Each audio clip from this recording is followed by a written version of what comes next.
Assalamualaikum warahmatullahi wabarakatuh. Perkenalkan, nama saya Dapa Rizky Ramadan, NPM 2208260060.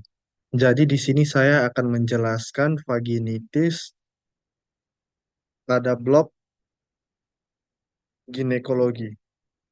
Jadi apa itu vaginitis? Vaginitis itu adalah peradangan atau infeksi pada vagina yang dapat menyebabkan gejala seperti keputihan, gatal, dan nyeri. Kondisi ini sering disebabkan oleh infeksi bakteri, jamur, atau parasit, tetapi juga dapat disebabkan oleh iritasi kimia atau alergi.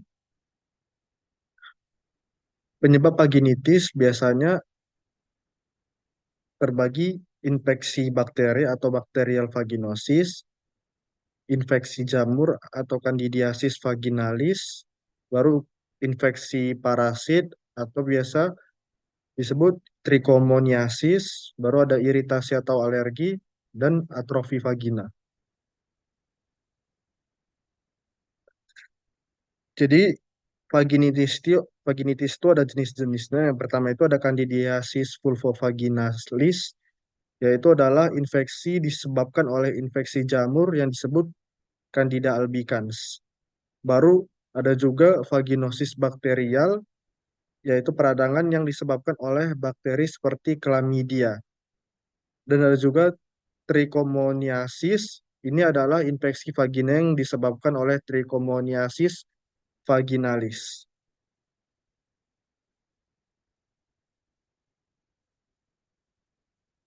Faktor risiko vaginitis biasanya ada penggunaan antibiotik seperti dapat mengganggu keseimbangan flora normal vagina, baru bisa kehamilan karena perubahan hormonal dapat meningkatkan risiko infeksi jamur, baru bisa juga diabetes, kebersihan yang buruk atau berlebihan, seperti penggunaan dosing atau produk kebersihan yang keras, seksual, dan yang terakhir penurunan imunitas atau penyakit atau obat-obatan yang menekan sistem kekebalan tubuh.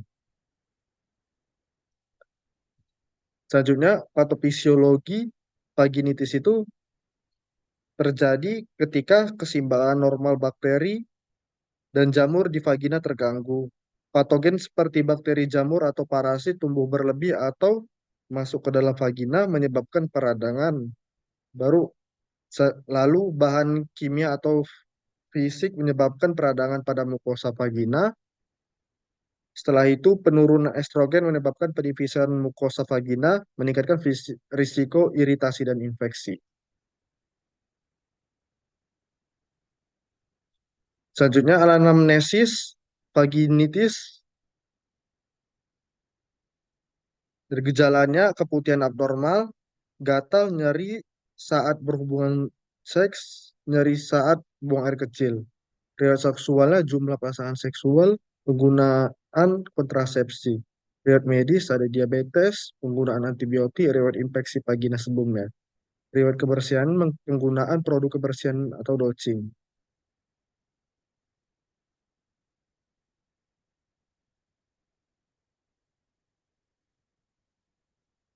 Pemeriksaan fisik dan temuannya infeksi vagina, pemeriksaan visual vagina dan vulva untuk melihat tanda-tanda iritasi, keputihan atau lesi.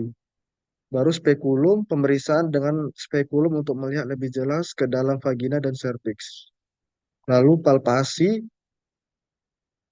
itu pemeriksaan bimanual untuk mengevaluasi nyeri atau pembesaran organ panggul. Selanjutnya, pemeriksaan penunjang dan temuannya. Mikroskopi, pemeriksaan keputihan di bawah mikroskopi untuk melihat bakteri jamur atau parasit. Baru pH vagina, pengukuran pH vagina normal 3,8 sampai 4,5 bakteri vaginos. Bakteri vaginosis pH-nya lebih dari 4,5. Tes Swift, penambahan KOH ke sampel keputihan untuk mendeteksi bau amis yang khas pada bakterial vaginosis. Dan kultur keputihan untuk mengidentifikasi patogen spesifik. Selanjutnya tata laksana lengkap dan dosis.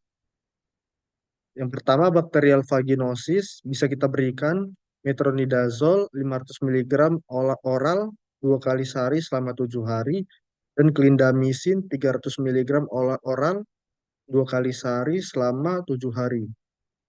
Selanjutnya, candidiasis vaginalis bisa kita kasih fluconazole 150 mg oral dosis tunggal, dan clotrimazole itu krim vaginal 1% sekali sehari selama 7 sampai 14 hari. Dan ketiga, trichomoniasis bisa kita kasih metronidazole 2 gram oral dosis tunggal atau 500 mg 2 kali sehari selama 7 hari. Selanjutnya, atrofi vagina bisa kita kasih estrogen vagina, krim estrogen vagina 0,01% sekali sehari selama 1 sampai 2 minggu, kemudian 1 sampai 3 kali selama seminggu. Selanjutnya edukasinya, hindari dodging. Dodging dapat mengganggu keseimbangan flora vagina. Baru kebersihannya, gunakan sabun lembut dan air untuk membersihkan area genital. Baru selanjutnya, penggunaan kondom untuk mengurangi risiko infeksi menular seksual. Selanjutnya, pakaian dalam. Gunakan pakaian dalam katun yang longgar dan hindari pakaian yang lembab. Selanjutnya, pantang atau praktis seks aman mengurangi risiko infeksi menular seksual. Komplikasinya, pertama ada infeksi pelvik. Jika infeksi menyebar ke jika infeksi menyebar ke organ panggul lainnya. Baru masalah kehamilan, seperti bakterial vaginosis dapat menyebabkan kelahiran prematur atau berat badan lahir rendah, dan selanjutnya infertilitas. Prognosisnya, vaginitis umumnya baik dengan pengobatan yang tepat. Infeksi bakteri dan jamur biasanya responsif terhadap terapi antimikroba, sementara atrofi vagina dapat diatasi dengan terapi estrogen. Selanjutnya, referensi dari saya. Yang pertama ada Center for Disease Control and Prevention Guideline Sexually Transmit Disease Characterized by Vaginal Discharge Bacterial Vaginosis 2015. Lalu Paladin HL Desa UA Vaginitis Diagnosis and Treatment AAFP 2018 Maret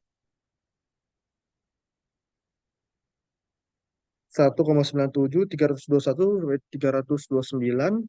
Baru selanjutnya Hainer BL Gilbson MV Vaginitis Diagnosis and Treatment Amerika Family Bisikan 2011 April. Selanjutnya ada Hildebrand JP Kansagor AT Vaginitis Start Fairs Publishing 2022. Mungkin itu saja dari saya. Jika ada yang kurang, mohon maaf, dan terima kasih kepada Fakultas Kedokteran Universitas Muhammadiyah Sumatera Utara. Sekian, ini saja dari saya. Walakhir, Assalamualaikum warahmatullahi wabarakatuh.